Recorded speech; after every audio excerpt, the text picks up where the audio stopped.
¿Qué tal? Buenas tardes. Soy la doctora Alicia Borzelewski. Perdón ante todo la demora, pero hubo defectos técnicos que, bueno, felizmente ya se solucionaron. Vamos a repasar hoy y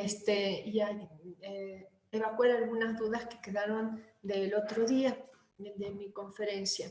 Ahí tienen mi celular y mi correo electrónico para comunicarnos en el supuesto caso de que ustedes así lo requirieran.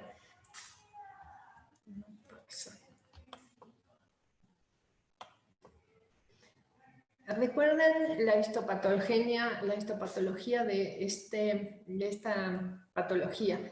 En pulmón se forman en los alvéolos membranas hialinas, hay una descamación de los neumocitos, un infiltrado intersticial muy importante, se engrosa el espacio intercelular y eso es lo que no permite la buena oxigenación. Fíjense ustedes la cantidad de microtrombos que se producen aquí. Entonces, radiológicamente recordarán que hay infiltrados periféricos, parecen como si fuera vidrio esmerilado. En la segunda semana ya se puede llegar a ver hasta un pulmón blanco. Aquí tienen una de las radiografías, como recordarán. Este es un paciente que tiene 4 o 5 días de patología y la tomografía, para atrás.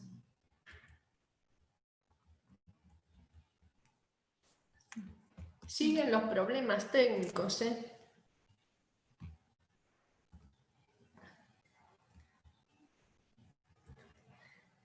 Recordarán que habíamos comentado sobre que el ozono produce daños en la cápsula.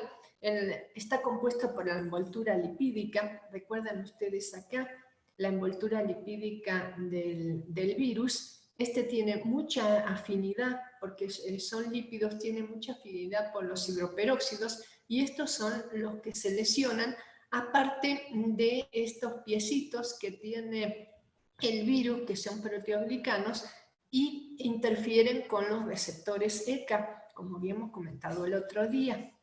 La acción del ozono sobre el sistema inmune actúa como, recuerdan, actúa como virucida, germicida y fungicida. Lo que nosotros buscamos activar en este tipo de patología es el sistema inmune para aumentar la primera línea de defensa. Estimula también la actividad leucocitaria. Tanto los leucocitos como los linfocitos, histiocitos, los macrófagos van a aumentar en forma exponencial hasta 400% más en el caso del que nosotros por lo menos lo demos como autohemo menor. También si lo damos sistémico disminuye las citocinas preinflamatorias y de esta manera también vamos a tener una vasodilatación, vamos a tener disminución del estrés oxidativo, como vamos a ir analizando. No sé si el otro día alcanzamos a entender bien, por eso les hice un dibujito a continuación, sobre cómo aumenta el tejido a nivel tisular. Mejora la producción de óxido nítrico con dos metabolitos que son la bilirrubina y el monóxido de carbono, que son los que actúan sobre el endotelio vascular y libera óxido nítrico. Este óxido nítrico va a producir una vasodilatación. Y ahora vamos a ver a continuación el 2,3-difosfoglicerato que se encuentra en los glóbulos rojos. Específicamente en la hemoglobina lo que facilita es la sedición de oxígeno hacia el tejido y a su vez el tejido es el que libera dióxido de carbono que va a entrar a la hemoglobina. Esto es a través del 2,3-difosfoglicerato. Si lo aumentamos, tenemos una producción más efectiva de este intercambio gaseoso. También mejora la función pulmonar. Como comenté, y aquí está la referencia, el doctor Calunga publicó un artículo en el cual pacientes con EPOC u otras enfermedades pulmonares se verían mejorados, valga la redundancia, en su funcionalidad. Con respecto a la acción sistémica, y vamos a ver también diapositivas que vimos en el anterior, pero de una forma tal vez un poquito más ordenada. Modula la actividad del NF-κB y aumenta la expresión genética de antioxidantes a través de este mensajero, el NRF2. De hecho, alguien me comentó que es NFR2. Yo no lo encontré así y voy a mostrar a continuación en publicaciones que solamente lo encuentro como mensajero NRF2. Y evita la activación del factor de isquemia.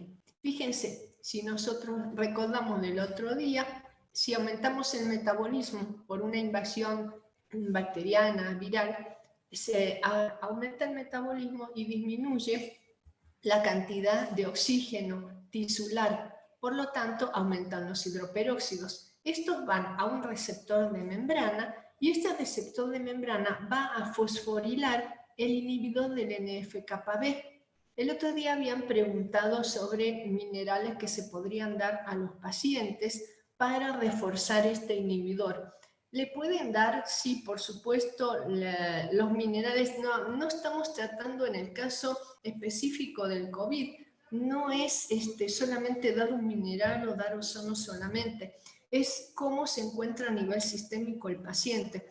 El estrés oxidativo de estos pacientes está tan elevado que lamentablemente en una cierta etapa de la enfermedad ya nada es útil. Vamos a analizar eso en un momentito.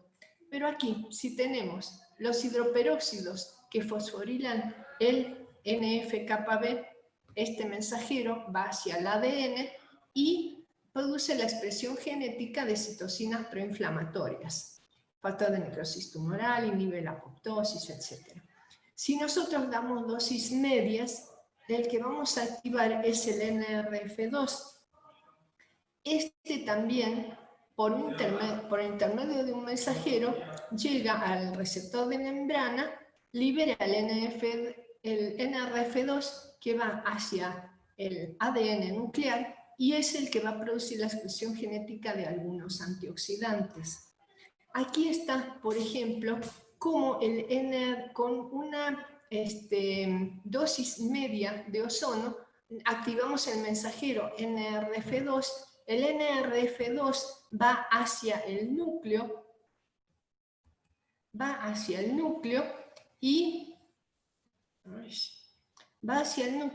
y lo que hace es actuar sobre los elementos de reacción antioxidante. Seguimos con los problemas técnicos, pero bueno, aquí ven, el ARE es el que va a producir la expresión genética o estimular estos antioxidantes. Esto también ya está publicado. Es a través de una estimulación media de ozono. También, como vimos el otro día, por eso lo damos en una forma un poquito más ordenada, más continua, es que el HIF-1 alfa que se encuentra en el plasma, en este caso, por ejemplo, en los neutrófilos, aquí arriba, en los neutrófilos, cuando disminuye la cantidad de oxígeno tisular, no se oxida el HIF-1 alfa, por lo tanto los proteosomas no lo degradan y sí se activa a nivel sí se activa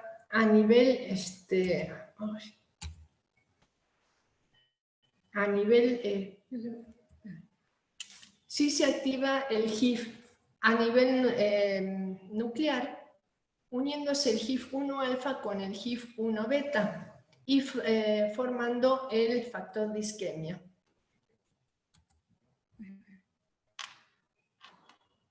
En la siguiente, no quiero la siguiente. Siguiente.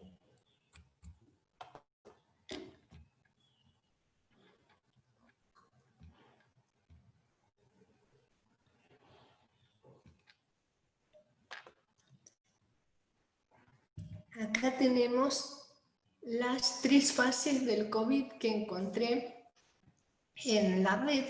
Este esquema, la verdad que está muy bien hecho, según mi entender, a lo mejor hay gente que por ahí a lo mejor piensa que puede haber, mejores gráficos, pero fíjense ustedes, aquí en la fase de respuesta viral, aquí es donde nosotros deberíamos, hasta este sector, deberíamos nosotros utilizar la ozonoterapia. Ya cuando se produce la tormenta de citocinas, la famosa tormenta de citocinas, el estrés oxidativo es tan alto que evidentemente ya no tendría efecto. La fase en pacientes sanos o en pacientes asintomáticos es la más aconsejable. Nosotros acá tenemos el periodo de latencia, tenemos ya la infección declarada, en la inflamación, y cuando empieza la trombosis todavía podría ser efectivo. Pero ya cuando, por ejemplo, el dímero D está muy alto, aparece un exceso de ferritina, ya aquí sinceramente no es aconsejable aumentar el estrés oxidativo porque es inclusive contraproducente. En el paciente clínico tenemos una coagulación intravascular diseminada. Esto provoca la generación de trombina y de fibrina. ¿De qué manera? Al aumentar la cantidad de citocinas proinflamatorias, nosotros vamos a tener un descubrimiento de membrana, y eso es el que activa la cascada de coagulación, produciéndose trombosis y embolia. Y después aparecen factores, los factores anticoagulantes, o sea, vamos a tener lugares donde hay exceso de coagulación y hemorragia. En este momento, nosotros tenemos aquí, por ejemplo, el despulimiento de las células endoteliales, y aquí vamos a ver la activación, por ejemplo, del plasminógeno. Vamos a tener la producción de fibrina, y lo que vamos a ver es un despulimiento de membrana y células, moléculas de adhesión que se van a activar. Cuando tenemos un endotelio sano, simplemente ruedan los elementos de la sangre, pero al tener las moléculas de adhesión activadas, obviamente se va a producir la formación, va a facilitar la formación de trombos, como podemos ver en la diapositiva. En el caso de la tormenta de citocinas, se produce justamente lo que acabo de comentar. Se activan estas células endoteliales, estas moléculas de adhesión. También hay una alteración del flujo microvascular. Puede haber lo que llamamos el síndrome de isquemia de perfusión. Este tipo de actividad libera demasiada cantidad de hidrógeno y dispara el estrés oxidativo.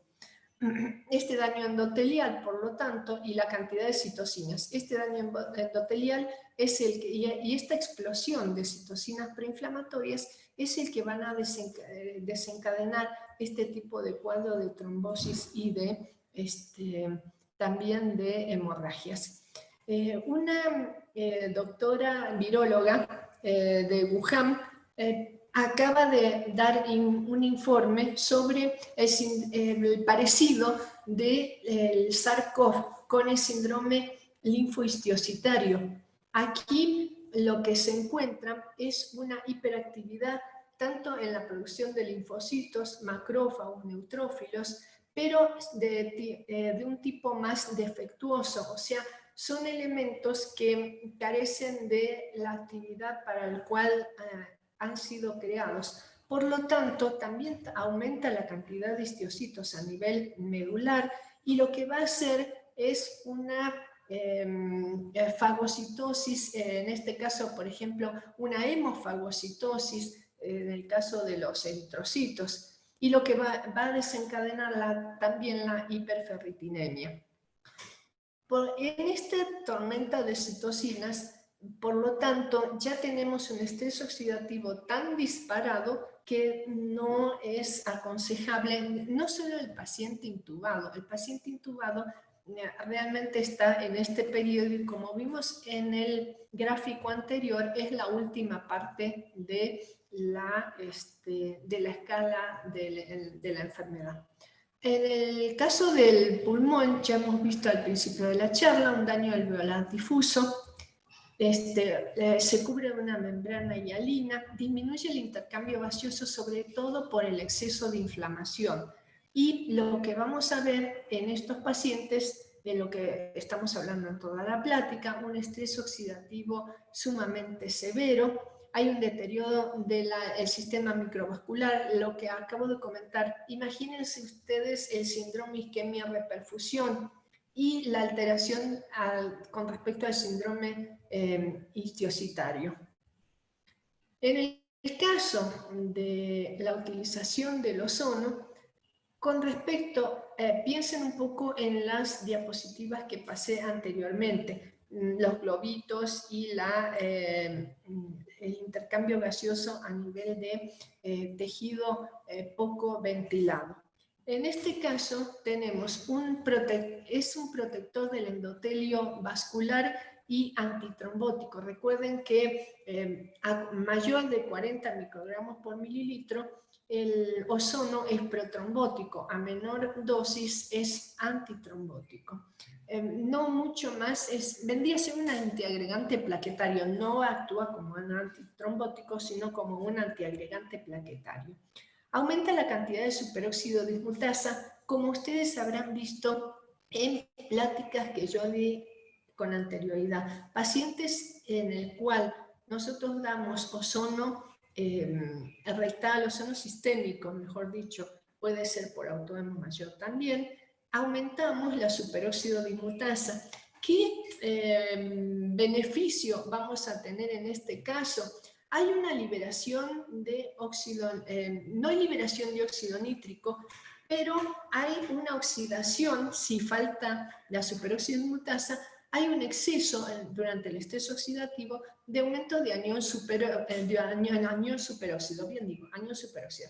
El anión superóxido, si se une a la superóxido de dismutasa, va a terminar en peróxido de hidrógeno, pero si no, se puede unir al óxido nitroso y formar óxido nítrico. Esto va a producir este famoso síndrome de isquemia-reperfusión, una vasodilatación una vasoconstricción más severa, y va a disminuir la cantidad de ventilación a nivel del tejido tisular. Ya hemos visto también que estimula el NRF2, actúa inhibiendo la producción de citocinas preinflamatorias cuando el mensajero NF-κB ya no actúa, y las citocinas preinflamatorias van a disminuir.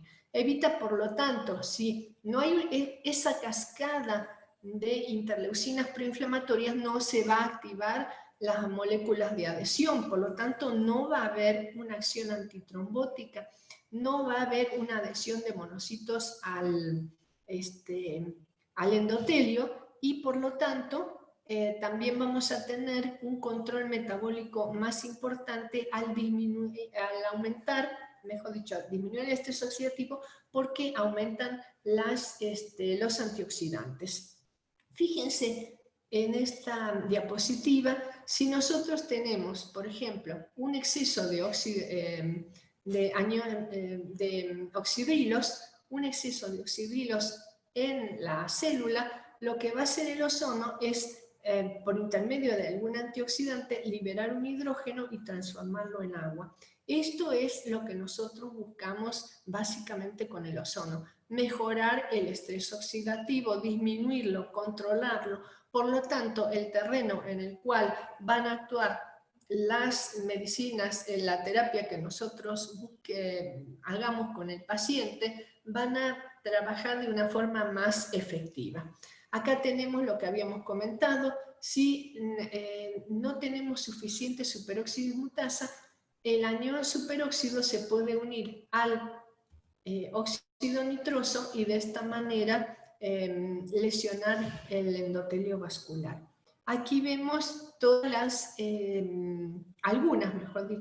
algunos elementos antioxidantes como superóxido dismutasa, catalasa, glutatión peroxidasa, el glutatión reducido ya lo vimos hace un momento, que aumentan con la sesiones de ozonoterapia sistémica, que es lo que buscamos en este caso. En la enfermedad arterial obstructiva crónica ya se ha publicado que aumenta la neoangiogénesis. Esta es producida por el aumento de expresión genética del factor de crecimiento del endotelio vascular y aumenta, por lo tanto, también el flujo sanguíneo por vasodilatación, aumenta la cantidad de oxígeno a nivel de los eritrocitos. Aumenta también la cantidad de eritropoyetina, se produce un aumento en la biosíntesis de la misma a nivel medular, por lo tanto vamos a tener una mayor cantidad de oxigenación también. Controlamos la glicolisis, aumentamos la glicolisis también, con un metabolismo de glucosa aumentado y la formación de ATP. Y aumenta el flujo sanguíneo en los tejidos, ya habíamos comentado que se producen con la diapositiva anterior del intercambio de dióxido de carbono con oxígeno, y se produce vasodilatación por la liberación de óxido nítrico a través de la bilirrubina o del monóxido de carbono. En el caso del sistema inmune, ya Bocci hace muchos años publicó un artículo, está en la segunda edición de su libro, del año 2011, lo encuentran en el capítulo 8, plasma aislado el ailoplasma, mejor dicho, de humano, y después de 8 o 9 horas de haber estado en contacto con el ozono, él observó el aumento de elementos como el interferón gamma, el factor de necrosis tumoral alfa y algunas interleucinas. Eso dependía de la concentración que se daba. Lo que sí demostró en este trabajo es que con una sesión de ozono se aumentaba en un 4% los linfocitos y los monocitos. Por lo tanto, acuérdense que este es un trabajo in vitro. Aquí es por eso que el ozono, dado en forma sistémica rectal o autodemo menor, debe ser reiterado para que ese porcentaje vaya aumentándose. Acuérdense que es un pulso biológico. También comenté el otro día el protocolo de la doctora Silvia Menéndez, el doctor Calunga y los doctores peruanos Benjamín Arenas y Carmen Vera.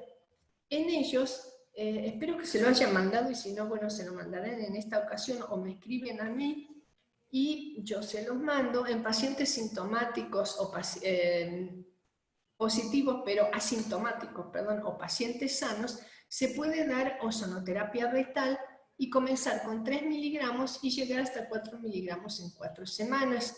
Con respecto al autohemo menor, el doctor Calunga recomienda 35 microgramos por mililitro en 5 cc de ozono y 5 cc de sangre. Utilizábamos a lo mejor 20, hay protocolos que hablan de 20, de 30, podemos utilizar 35 microgramos por mililitro. Y con respecto al autohemo mayor, en 100 mililitros de sangre, el ozono aquí va a ser de 30 microgramos por mililitro en 100 mililitros. Aquí tenemos, se lo da semanalmente durante 5 semanas. En el caso de pacientes sintomáticos, cuando son leves, fíjense cómo tanto los leves como los moderados, nosotros tenemos mayor cantidad de concentración de ozono, o sea, la dosis que vamos a dar es más alta, más seguida, 3 veces por semana durante 2 semanas en los leves y diariamente en los pacientes moderados. Los pacientes severos, fíjense que acá la dosis de ozono bajó notablemente con respecto a los moderados. Quiere decir que si tenemos un estrés oxidativo más alto, nosotros vamos a producir un factor inflamatorio muy importante. En realidad es un poco el ojo clínico, nosotros tenemos que ver cómo va respondiendo el paciente y de esa manera manejar las dosis. En el caso de el sistémico rectal, el paciente con vías difíciles, o recuerden que la COFEPRIS no autoriza el autohemo mayor en consultorio, ni siquiera lo autoriza en terapia intensiva, tiene que estar el paciente en banco de sangre. Muy difícilmente un paciente en malas condiciones vaya a ir al banco de sangre, pero depende de donde ustedes vivan también. Hay estados en los cuales la autohemo mayor es más laxa, las autoridades a lo mejor sí lo permitieran. Aquí en el DF y el Estado de México eso no pasa. En el caso del ozono sistémico rectal ya en pacientes sintomáticos, el primer día se da 3 miligramos, el segundo día 4 y del día 3 al 14 hasta 6 miligramos. Esto estamos hablando de pacientes con más o menos 60 kilos de peso. Habían preguntado cómo saco la dosis. La dosis es 0.05 miligramos por kilo de peso. Quiere decir que multipliquen por 5 los kilos de peso del paciente y van a ver en un paciente de 60 kilos, 6 por 5, 30, nos va a dar 3 miligramos, ¿verdad? Y lo vamos a aumentar a 4 y a 6 miligramos. Estamos hablando de pacientes sintomáticos, pero pacientes sintomáticos leves o moderados. Les recuerdo, para los que conocen a la doctora Silvia Menéndez y han leído artículos de ella, ya lleva 3 libros que yo sepa, que yo los tengo, ¿no es cierto?, publicados. Ella comenta que el ozono rectal equivale, 5 sesiones de ozono rectal equivalen a una autohemo mayor. También les voy a hacer el comentario de que en alguna ocasión hemos utilizado en pacientes con distrés respiratorio hasta 3 dosis rectales por día. Acuérdense que aquí en el DF no se autoriza y en el sector salud no se autoriza la autohemo mayor.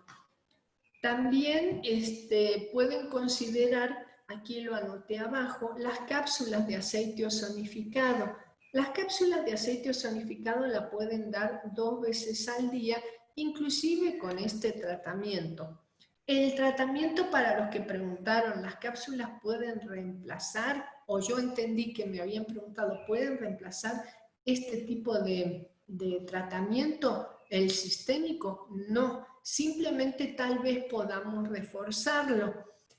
Yo hipotetizo, porque sí queremos ver este resultado desde el punto de vista histopatológico, de cómo actúa el aceite ozonificado a nivel de ganglios linfáticos de intestino delgado, valga la redundancia, sí podrían estimular tal vez la formación también de elementos inmunológicos importantes.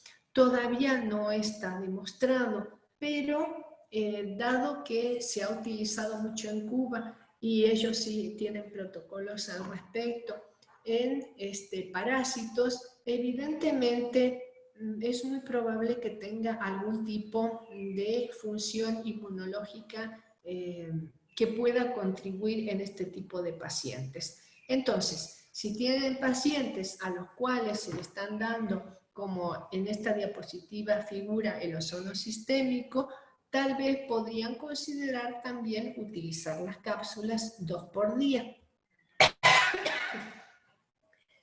Para los que preguntaron sobre el ácido ascórbico, el protocolo que habla sobre el mismo es simplemente una recopilación de tratamientos con ácido ascórbico en pacientes con un síndrome respiratorio agudo grave y el efecto que ha tenido en estos pacientes. No hay hasta ahora publicado nada en pacientes COVID. Sí se ha probado con resultados prometedores, pero no hay nada escrito al respecto. Simplemente es un preinforme. Pero en los pacientes que sí se han probado con una SARS importante, o sea, con una insuficiencia respiratoria, síndrome respiratorio agudo grave, este actuó como antioxidante. De hecho, la vitamina C es un antioxidante. Es también un inmunoestimulante.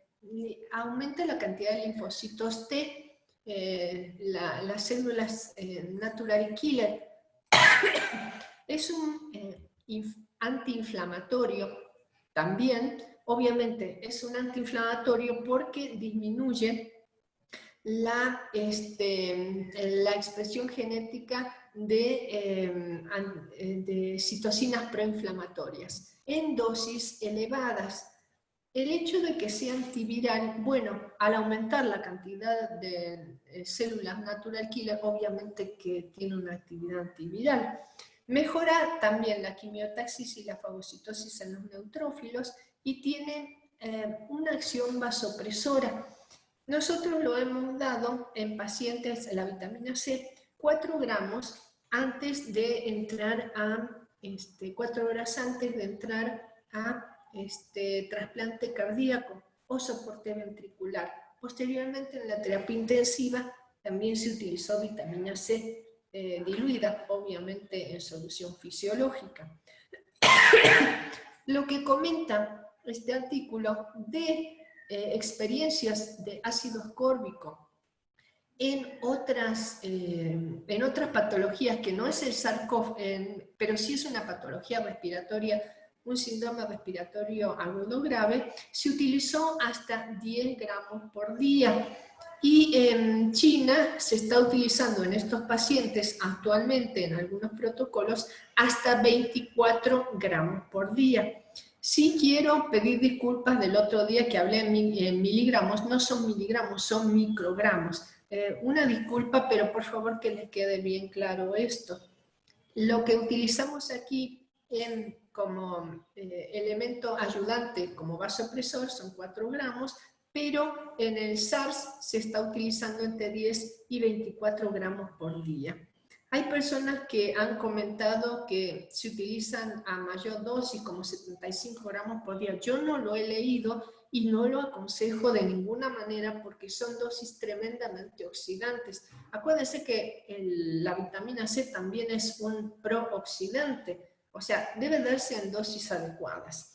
Y sería conveniente, yo lo hago, ustedes verán de acuerdo al tipo de paciente que están manejando, si es un paciente anciano, si es un paciente joven con buenas defensas. Obviamente le pueden dar, por ejemplo, pueden utilizar el protocolo sistémico de ozono y posteriormente darle vitamina C por 3 meses. Le pueden dar 500 miligramos diarios, 1 gramo. Pacientes adultos mayores a lo mejor entre 1 y 2 gramos por día.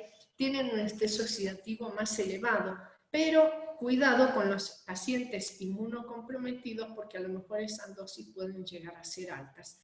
Lo que yo recomiendo es la dosis que se toma para cualquier tipo de prevención con vitamina C, que es medio gramo al día, a 1 gramo.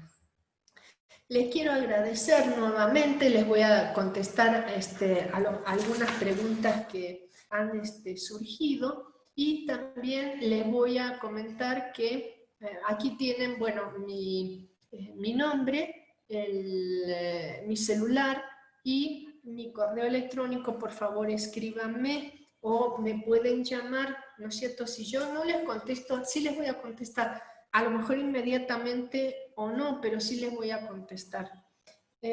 Con respecto a las dosis de vitamina C, lo acabo de comentar, la dosis rectal también 0.05 miligramos por kilo de peso.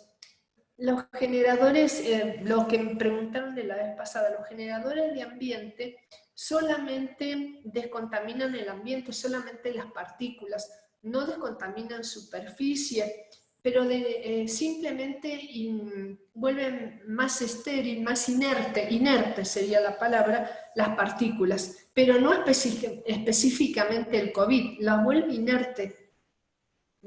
Obviamente, si le buscamos, en este caso hablar del COVID, en este caso sí sería, pero de ninguna manera eso sirve para, supóngase un paciente estornuda y sus gotitas, sus microgotitas van a una superficie, el ozonificador de ambientes no va a esterilizar la superficie. Probablemente si el aerosol, no está demostrado, es probablemente.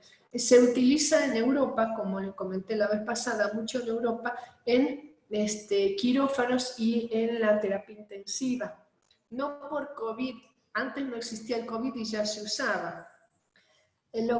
Otra pregunta, bueno, las cápsulas, lo que acabo de comentar, las cápsulas no reemplazan el sistémico, pueden llegar a ayudar. La cúrcuma, me metí buscando al respecto, no encontré nada de que inhiba el efecto del ozono, sí la vitamina C o la vitamina E. Acuérdense que actúa como antioxidante y entre un 20 y un 30% ya los antioxidantes del mismo organismo van a anular la dosis de ozono. Pero si nosotros agregamos a eso terapia con vitamina C o E, la vamos a aumentar, ese 20 o 30% va a aumentar más. La terapia rectal en días continuos, si el paciente está infectado, yo recomendaría que sí, o sea, el paciente debe recibir el asintomático y el paciente sano hasta 3 dosis por semana, mínimo. Menos de 3 dosis ya saben que no, pero el paciente sintomático debe ser diario y si no, con una sintomatología más grave, a dosis más altas, podrían ser 2 a 3 veces al día. El agua no sirve, el agua ozonificada no sirve, ya lo comentamos el otro día, ¿no es cierto? Lo vuelvo a reiterar. El agua ozonificada sirve para limpieza de heridas, pero si uno la toma, la verdad no serviría. Es una dosis tremendamente baja, o sea, no la descompondría. Los cofactores que se pueden dar, sí pueden dar cofactores, no recomiendo dar quelación en estos pacientes, o sea, no utilicen la ozonoterapia sistémica y la quelación, si a eso se refieren, porque podrían anularse. Si damos vitamina D y omega, para potenciar la fuerza o la formación del inhibidor del NF-κB. Si se refiere específicamente al paciente COVID, la verdad serviría de poco. Yo creo que todo se debe de sumar. No estaría mal hacerlo, pero no se crean que eso revertiría el cuadro, simplemente sería un apoyo más. Terapias con ozono por vía oral. ¿Alguien preguntó si hay terapias con ozono por vía oral? No, lo que simplemente comenté es que la terapia oral sería el aceite ozonificado. De ninguna manera el aceite ozonificado, las cápsulas de aceite ozonificado van a reemplazar la terapia sistémica, no. Y aunque tomemos un montón de cápsulas, tampoco vamos a tener a nivel sistémico la cantidad de hidroperóxidos necesarios para estimular el sistema inmune. El cálculo de ozonoterapia por vía rectal, lo voy a repetir, el cálculo sería 0.05 miligramos por kilo de peso. Multiplican 5 por los kilos de peso y ahí van a tener los miligramos que debe de recibir el paciente en dosis media. Pueden tomar ustedes eso como referencia, el famoso paciente de 60 kilos, voy a tener 3 miligramos, ¿no es cierto? Pero a eso le suman 2 o 3 miligramos más para que el paciente ya sintomático tenga una cantidad, sintomático leve, tenga un refuerzo inmunitario más importante. Acuérdense que comentamos que lo que el ozono hacía también, por ejemplo, a nivel de neutrófilos y linfocitos, es aumentar los hidroperóxidos que van a actuar sobre la membrana del virus, o si se produce en una bacteria, por ejemplo, una fagocitosis, por decir un ejemplo, sería mucho más efectivo por la cantidad de hidroperóxidos que tendrían en su citosol. Sería fagocitosis, pero efectivo y mataría el elemento extraño. ¿El ozono está contraindicado en la trombocitopenia? Sí, o sea, los defectos de coagulación en el paciente, las dosis de ozono deben ser muy cuidadosas. Yo he dado ozono en dosis subclínica en pacientes con warfarina, o sea, con recambio valvular, cardíaco, obviamente, y que están con warfarina. Teóricamente estos pacientes están contraindicados, pero no. Si dan dosis subclínica 1 miligramo o 1,5 miligramos, estos pacientes responden igual que si fuera pacientes con dosis clínicas de estimulación clínica. Deben preguntarle al paciente si tiene dolor de cabeza, gusto metálico en la boca, o sea, eso, orinas rosadas, eso es lo que ustedes van a tener como guía. La vitamina, la vitamina A y la C, no, la vitamina A se puede dar en estos pacientes, la vitamina C no, mientras se da ozono sistémico, me refiero al rectal y la autohemo menor, o la autohemo mayor, perdón, la autohemo mayor, la sistémica o la rectal. ¿Se pueden dar cítricos durante la terapia con ozono? Sí, toda la cantidad de cítricos, desde el punto de vista natural, toda la que quieran. Con respecto a comer carne cuando se da la terapia con ozono, los pacientes que están con vía central inclusive reciben proteínas, así que sí, de acuerdo a, bueno, el insuficiente renal nosotros vamos a ver qué cantidad de proteínas vamos a dar de acuerdo al tipo de paciente. Si está con vía central va a recibir proteínas por su vía central. Si es un paciente ambulatorio que coma carne, sí puede comer. El ozono no se mezcla con el plasma, solo con la autohemo mayor, o sea, si ustedes hablan de plasma solamente, no, necesito tener eritrocitos para que interactúen.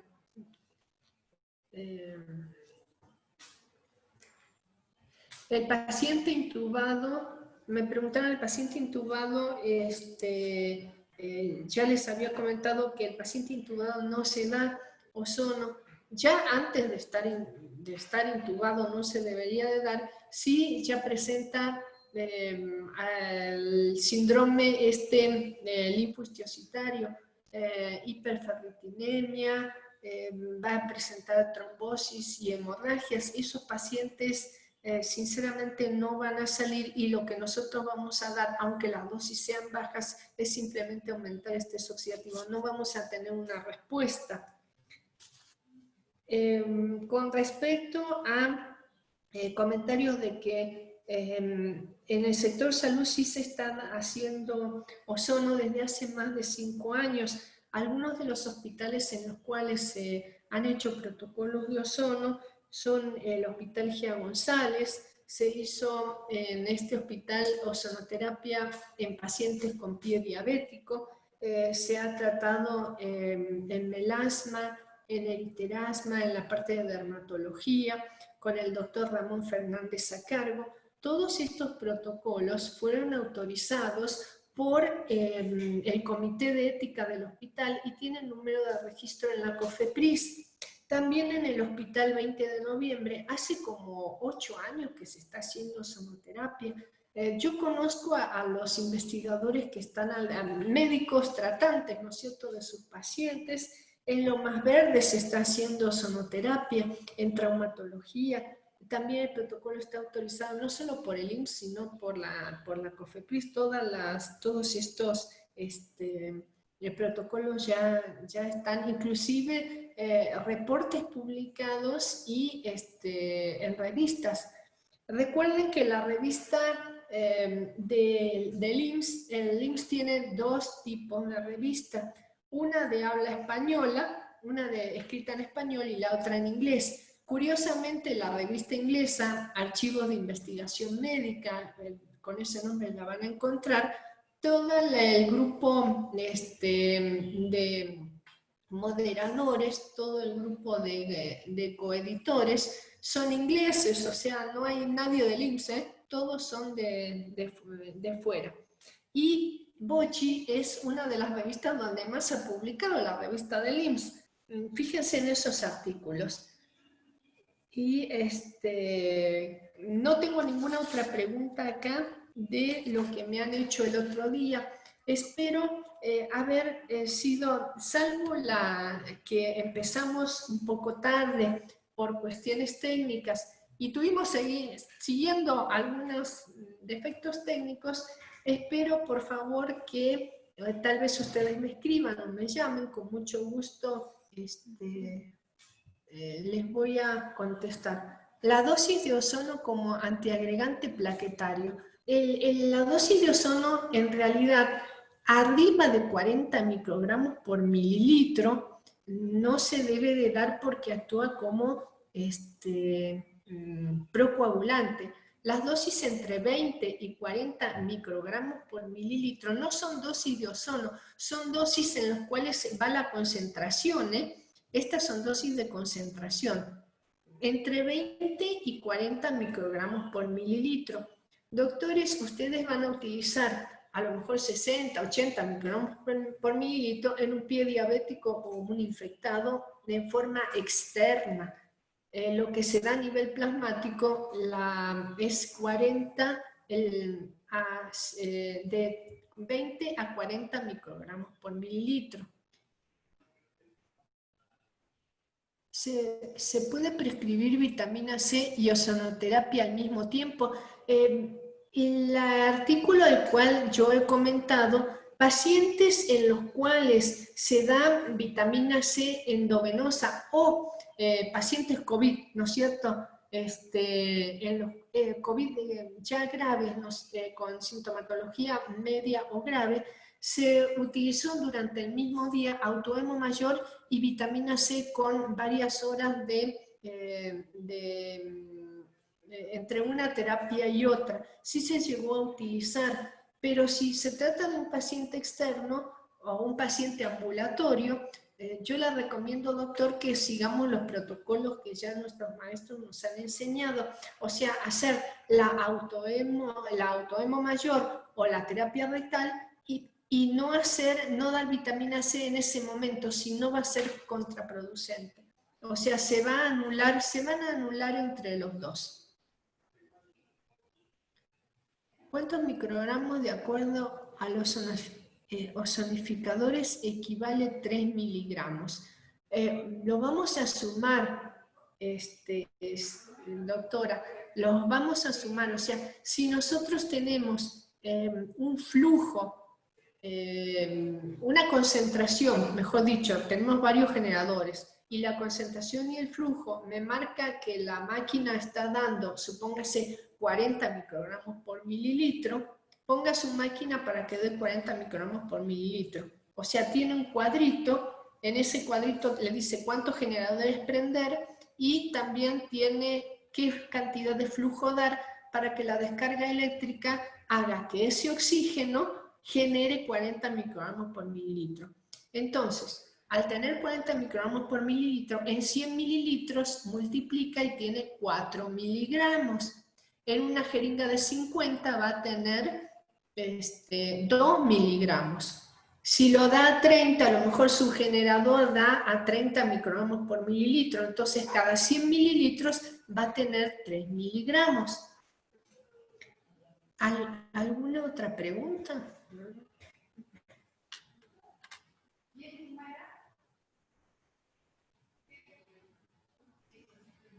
No, mi experiencia con pacientes COVID, yo no tengo experiencia con pacientes COVID, simplemente estoy transmitiendo las sugerencias de 2 protocolos que ya se han hecho.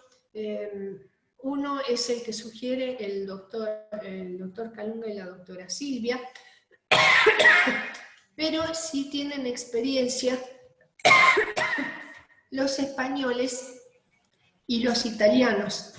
No tengo conocimiento de que se haya utilizado. Sí están comentando los chinos que están utilizando ozonoterapia, pero no está reportado todavía. Son preliminares. Yo no tengo experiencia con COVID.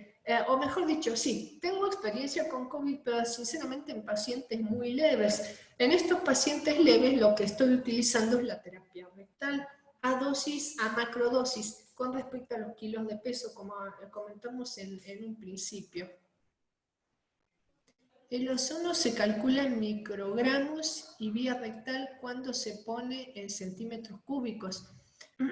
En centímetros cúbicos creo que le acabo de comentar a la doctora que me hizo la pregunta recién. En centímetros cúbicos, si yo tengo microgramos por mililitro, supóngase a 40, en una jeringa de 100 mililitros voy a tener 4 miligramos. 100 cc son 100 mililitros. ¿Cuántos cc se ponen por vía rectal? Depende de la concentración. Yo pongo concentración a 40 microgramos por mililitro para que sean menos las cantidades de jeringas. Pero si usted tiene, no sé qué tipo de generador tenga, yo les pido por favor de que si quieren específicamente las dosis, o me llamen o que me escriban y me dicen las características de su generador y a lo mejor les puedo dar el tips más certero. ¿Hay evidencia de que la terapia de ozono sistémico disminuya la carga viral del SARS-CoV? No. Es simplemente, toda la charla anterior y la actual es que actúa como antiviral. Nosotros hipotetizamos, mejor dicho, los autores hipotetizan que, o sea, la cápside del virus, obviamente todas las cápsides son similares. Los hidroperóxidos son los que van a actuar sobre las terminaciones de disulfuro que tiene la cápsula del virus, y esos son los que lo van a romper o lo van a debilitar. Pero a su vez no olvidemos que los autores comentan que tenemos mayor cantidad de linfocitos. Según Bocci, 400% más generación de la primera línea de defensa que si no lo utilizáramos. Se puede hacer a la par de la ozonoterapia el uso de ¿debe ser carboxilasa? No, utilice mejor la ozonoterapia sola. Si bien tiene razón, la carboxilasa sería útil, utiliza un método o utiliza otro. ¿A cuántos microgramos de acuerdo a los ozonificadores equivale 3 miligramos? Le vuelvo a repetir, de acuerdo a los... es un juego de flujo y concentración. Hay un cuadrito, casi todas, o cuando ustedes adquirieron el equipo, hay un cuadrito donde dice concentración y dice flujo. Y en el medio está la intersección de lo que es concentración y flujo. Ahí le va a dar la cantidad de microgramos por mililitro. Cuanto más flujo, menos concentración. Se utiliza a lo mejor varios generadores, se utiliza todos los generadores, flujo, va a haber más concentración, o que me hablen o que me escriban y me digan las características de su generador, y a lo mejor les puedo dar alguna opinión más certera. Para terminar, yo lo que quisiera comentarles es que vamos a dar ahora, voy a pasar algunos tips a volver a dar la parte básica de la ozonoterapia, pero también hemos preparado cursos intermedios donde se va a hablar muchísimo más a detalle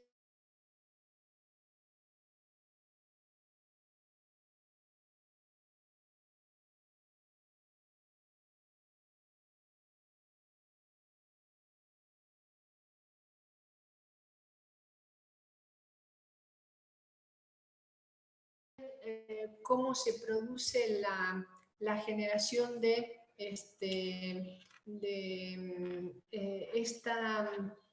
superdesarrollo de linfocitos más más fuertes, que sea una línea de defensa más importante. La experiencia que hemos tenido en tratamientos con cáncer, pacientes con VIH, hepatitis C crónica activa, lupus eritematoso sistémico, asma, fibromialgia, son casos clínicos que hemos tratado en los protocolos que hemos utilizado.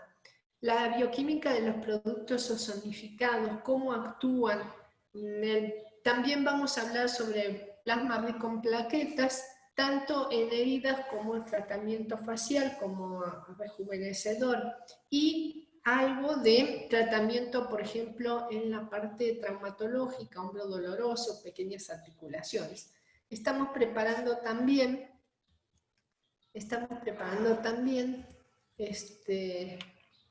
un curso avanzado en heridas. Este estaría a cargo del doctor Luis Antonio Castillo González. Él es un cirujano vascular y la combinación tanto de la parte del punto de vista del cirujano vascular en heridas crónicas o pie diabético también y la ozonoterapia combinadas. Y en la parte de odontología, la doctora Carmen Duarte es una persona que desde hace años ya está utilizando ozono en su consultorio, en problemas gingivales, tratamientos de endodoncia, blanqueamiento dental, limpieza de caries. Hasta yo me enteré que los brackets tienen, para evitar la recidiva. Sinceramente es muy interesante. Y cómo hacer sus propios dispositivos en los pacientes. ¿Hay más preguntas? Les agradezco muchísimo su tiempo. Otra vez una disculpa, pero bueno, estas cosas pasan en las mejores familias. Espero que les haya sido útil. Y yo no tengo experiencia en COVID, salvo en pacientes muy leves, con sintomatología muy leve, pero sí han mejorado. Aquí a nivel del Estado no se ha utilizado en estos pacientes. Que tengan muy buenas tardes, no se olviden de escribirme o de hablarme, con mucho gusto les voy a contestar.